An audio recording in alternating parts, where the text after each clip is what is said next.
This book is about luck disguised and perceived as non-luck, that is, skills, and, more generally, randomness disguised and perceived as non-randomness, that is, determinism.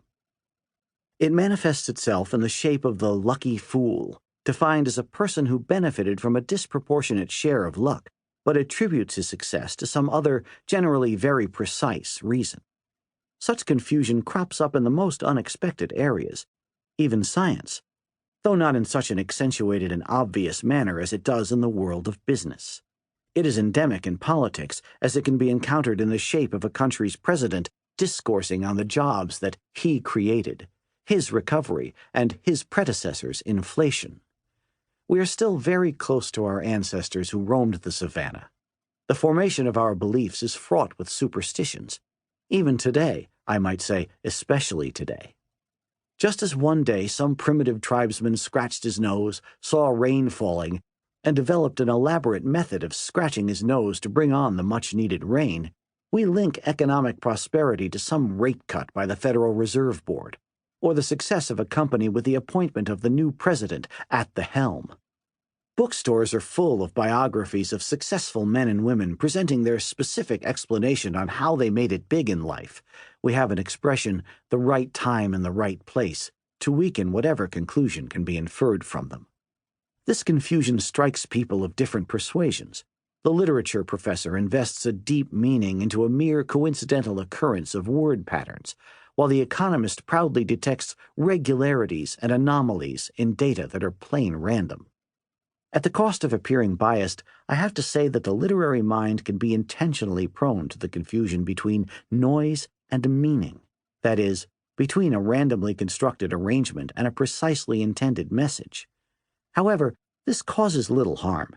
Few claim that art is a tool of investigation of the truth, rather than an attempt to escape it or make it more palatable. Symbolism is the child of our inability and unwillingness to accept randomness. We give meaning to all manner of shapes. We detect human figures in ink blots. I saw mosques in the clouds, announced Arthur Rimbaud, the 19th century French symbolic poet.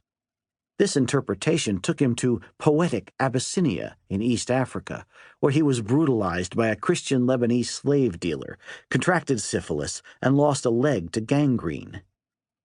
He gave up poetry in disgust at the age of 19 and died anonymously in a Marseille hospital ward while still in his 30s. But it was too late. European intellectual life developed what seems to be an irreversible taste for symbolism. We are still paying its price with psychoanalysis and other fads. Regrettably, some people play the game too seriously. They are paid to read too much into things.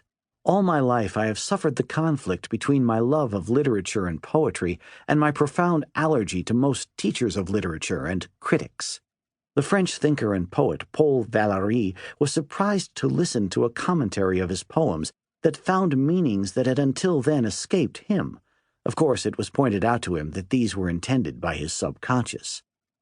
More generally, we underestimate the share of randomness in about everything, a point that may not merit a book, except when it is the specialist who is the fool of all fools. Disturbingly, science has only recently been able to handle randomness. The growth in available information has been exceeded only by the expansion of noise. Probability theory is a young arrival in mathematics. Probability applied to practice is almost non-existent as a discipline. In addition, we seem to have evidence that what is called courage comes from an underestimation of the share of randomness in things rather than the more noble ability to stick one's neck out for a given belief. In my experience, and in the scientific literature, economic risk-takers are rather the victims of delusions, leading to over-optimism and overconfidence with their underestimation of possible adverse outcomes, than the opposite. Their risk-taking is frequently randomness foolishness.